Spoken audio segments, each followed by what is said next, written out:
장르. 이게 조금 애매한데 좀 애매하죠. 저는 항상 이제 성인분들이 처음에 오시면 상담을 할 때 어떤 이유 때문에 어떤 그쵸. 니즈를 가지고 맞아요. 오셨나 여쭤보게 돼요. 그러니까 피아노를 우리- 시작하게 된 어. 이유. 우리 친구들은 사실 본인이 배우고 싶어서 오는 친구들도 있지만 어머님에 의해서 이렇게 그쵸, 수동적으로 그쵸. 오는 친구들이 사실은 조금 더 많기 때문에 그렇기 때문에 우리 친구들의 니즈보다 우리 성인분들은 오시면 그 니즈를 약간 뭐 여쭤보는데 클래식 같은 그런 소나티네 같은 클래식 쪽으로 할 것이냐 아니면 반주 요즘에 코드 반주 그쵸. 되게 많잖아요. 그렇게 할 것이냐 아니면 뉴에이지 쪽으로 뉴에이지. 가실 것이냐 아니면 하나의 곡을 치기 위해서 그쵸. 한국 완성. 그쵸. 그렇게 오시면 이렇게 여쭤보고 그쵸. 이제 수업을 시작을 하는데요.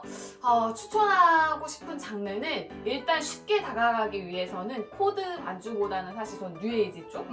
일단 개 이름을 독보하기 위해서 그쵸, 음표를 맞아요. 독보하고 조금 더 쉽게 우리 모든 분들이 알만한 곡들을 조금 칠 수 있으니까 그쪽을 조금 더 추천을 드릴 것 같아요. 또 그쪽이 또 쉬운 악보들 많이 나와요. 많이 나오죠. 많이 나오죠. 많이 난이도별로. 그쵸? 맞아요. 난이도별로 되게 구성이 많이 되어 있기 때문에 그렇게 시작을 하셨다가 또 다른 쪽으로 뭐 이렇게 본인의 취향이 바뀌시면 그쪽으로 가셔도 되고 그쵸. 하나의 좋은 취미 생활이 될 수 있으니까 저 같은 경우도 음. 일단 정말 기초시다. 만약에 피아노를 배우고 싶은데 아무것도 몰라요 하시는 분들 같은 경우에는 정말 정통적인 그 커리큘럼 있죠. 네네 그쵸. 뭐 바이엘을 굳이 하지 않더라도 일단 음. 그렇게 차근차근 독보를 하는 것부터 먼저 권유를 그쵸. 드리고 있어요. 그러니까 독보가 전혀 안 되는데 코드를 알면 무슨 그쵸. 소용이면 맞아요. 그 코드가 뭐 독보를 이 건반 위치랑 매칭을 못 하는데 그냥 그 코드만 알면 어떤 연주를 할 수 있을까. 그쵸.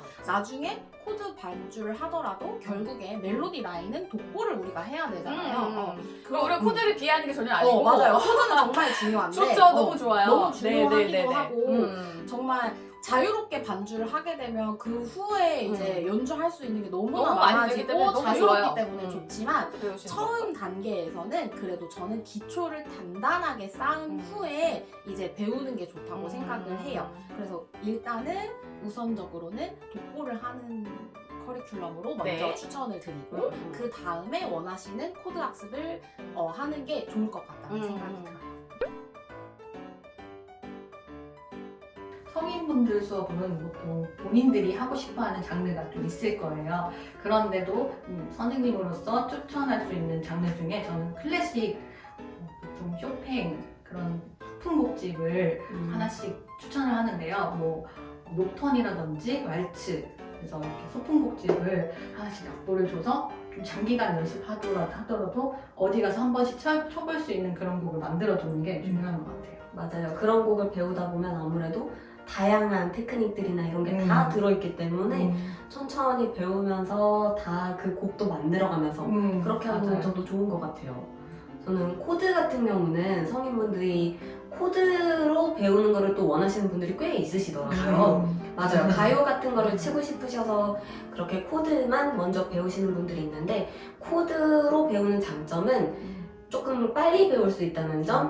네, 클래식을 배우는 것보다 코드는 이제 몇 가지 이제 규칙이라던가 그런 것만 알면 금방 찾으실 수 있어서 비교적 양손을 다 악보를 보고 치시는 것보다 네, 왼손은 이제 코드로 이렇게 편하게 배운 거 치시면서 이렇게 아시는 노래 같은 거 오른손으로 멜로디 치시고 이렇게 하는 것도 빨리 배우기에는 또 조금 괜찮은 것 같더라고요. 그렇지만 저도 추천드리는 거는 클래식을 추천을 드리기는 해요. 네. 그리고 이제 교회 반주, 성당 반주자 분들은 그렇죠. 이렇게 사성부가 되어 있는 책을 그대로 혼성 반주를 치기만 해도 화성 공부가 되면서 손에 이렇게 알아서 이렇게 코드가 잡히거든요. 맞아. 엔딩이라든지. 그래서 그렇게 있는 악보대로 연습하는 것도 도와드리고 있어요. 근데 그 생각보다 사선부 치는 게 사실 진짜 어려워요. 그렇죠.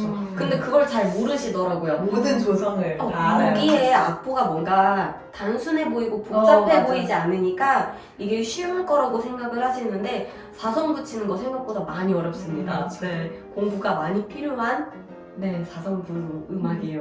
맞아요. 코드 같은 경우에는 이제 클래식적으로 해서 오른손 멜로디를 가고 왼손은 그냥 코드로 줍는 이런 코드 반주가 있는 반면에 진짜 뭐 4비트, 뭐 네. 8비트, 뭐 칼립소 리듬 이런 식으로 실용적으로 빠질 수 있는 리듬도 있잖아요. 근데 보통은 이제 뭐 윤종신 씨나 이런 연예인들이 보통 코드 반주라고 하면은 그냥 화성을 치면서 노래를 맞아요. 부르는 것들이 많다 보니까 어른들, 성인분들은 오셔서 이제 저는 그런 걸로 프로포즈를 하고 싶어요 라고 이런 식으로 말씀들을 하시기도 하더라고요. 그래서 클래식이건 뭐 재즈건 코드건 전부 다 이제 배울 수 있을 때 다 그냥 다 같이 경험해 보는 것도 저는 좋은 방안이라고 생각해요. 맞아요.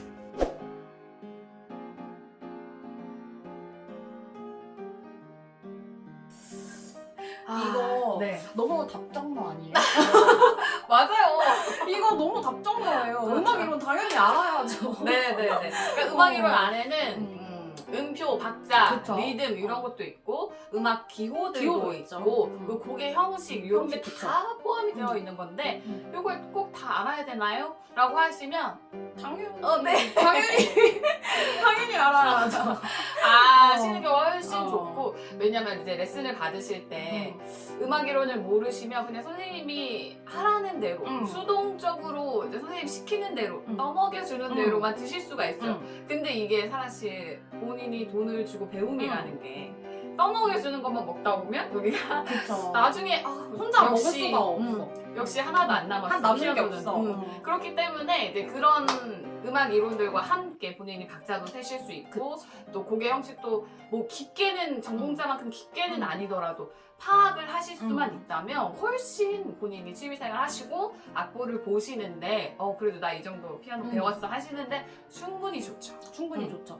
그래서 이게 음악 이론의 정말 기본적인 것부터 말씀을 드리면 박자 개념, 독학으로 하게 되는 분들 박자 개념 진짜 어려워 하세요. 그쵸, 그러니까 그쵸. 정확한 개념을 모르시고 뭐 기본적인 4분음표, 2분음표, 맞아요. 점이분음표, 5분음표까지는 알더라도 한 박이 쪼개지는 8분음표, 그리고 거기서 16분음표, 팔까지 그리고 점 8분음표, 네. 점 4분음표 이렇게 점음표가 나온다거나 그런 게 나왔을 때는 혼자서 연주를 전혀 못하세요. 연주를 전혀 못하고 어디서 듣고 그냥 듣는 대로 따라 한다던가 맞아요, 이런 맞아요. 식이 돼버리는데 뭐 그냥 듣는 리듬대로 그냥 대충 따라 해도 된다 하면 상관이 없지만 그래도 기왕에 하는 건 조금 정확하게 하는 게 좋겠다 하시는 분들은 음악 이론을 조금 꼼꼼하게 배우시는 게 좋겠죠.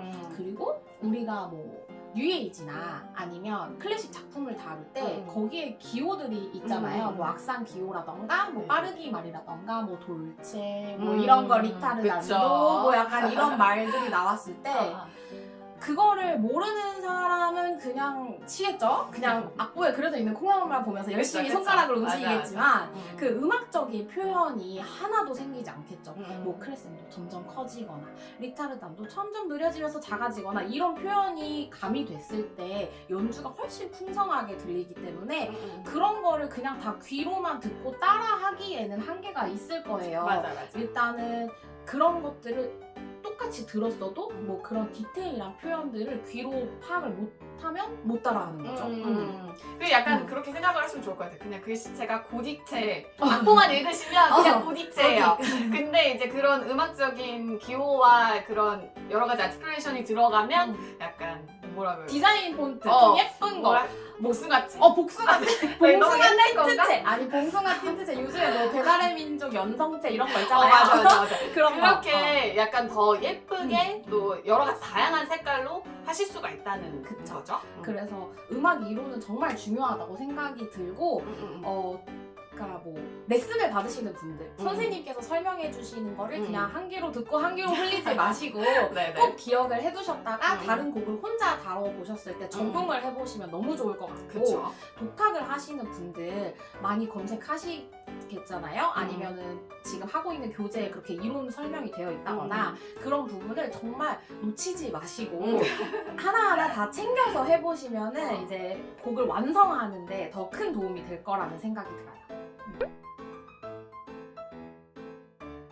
성인분들이 이제 집에서 혼자 독학으로 피아노를 배우시던지 아니면 학원에서 개인 레슨으로 아니면 이제 학원에서 같이 배우는 수업이든지 간에 피아노만 배우지 보통 요즘 아이들 하는 것처럼 이렇게 이론책을 푼다거나 그렇게 이론 공부를 하지는 않잖아요. 그렇죠. 그래도 이론 공부는 필요해요. 그러니까 꼭 이렇게 쓰는 공부가 아니더라도 레슨 속에서 선생님이랑 함께 이거는 어떻게 쳐야 되는지 그렇죠. 어떤 뜻인지 그런 거는 알면서 배우면서 이제 피아노를 쳐야 된다고 저는 생각을 해요. 맞아요.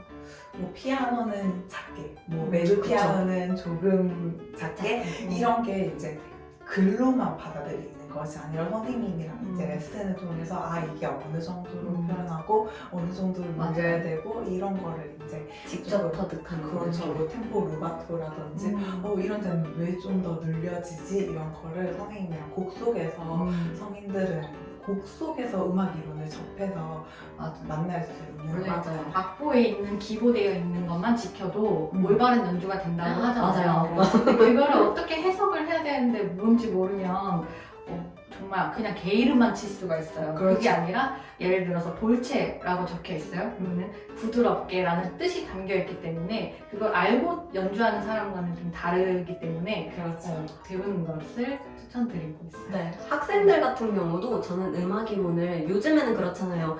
주입식으로 아이들한테 이렇게 생긴 거는 4분음표야, 얘는 한 박자야 이렇게 가르친다기보다는 그냥 악보에서 얘를 한 박자로 인식하고 지나가고 이렇게 생긴 애는 2박자 동안 눌러주고 그러니까 그게 중요한 것 같아요. 얘가 2분음표고 2박자인 걸 안다기보다 이렇게 생긴 애가 나왔을 때 어떻게 연주를 해야 되는지 그걸 먼저 알고 나면 이론적인 건 나중에 알아도 저는 괜찮다고 생각해요. 그러니까 얘 이름이 2분음표인 게 중요한 게 아니라는 사실이죠. 얘가 나왔을 때 어떻게 연주를 해야 되는지 그걸 익히고 나면 이론적인 거는 저절로 충분히 들어갈 수 있다고 생각해요. 그래서 성인분들도 마찬가지인 거죠. 굳이 공부를 막 열심히 하는 게 아니라 여기서는 어떻게 이게 무슨 뜻이라서 내가 이렇게 연주를 해야 된다. 그것만 알면 충분하다고 생각을 합니다.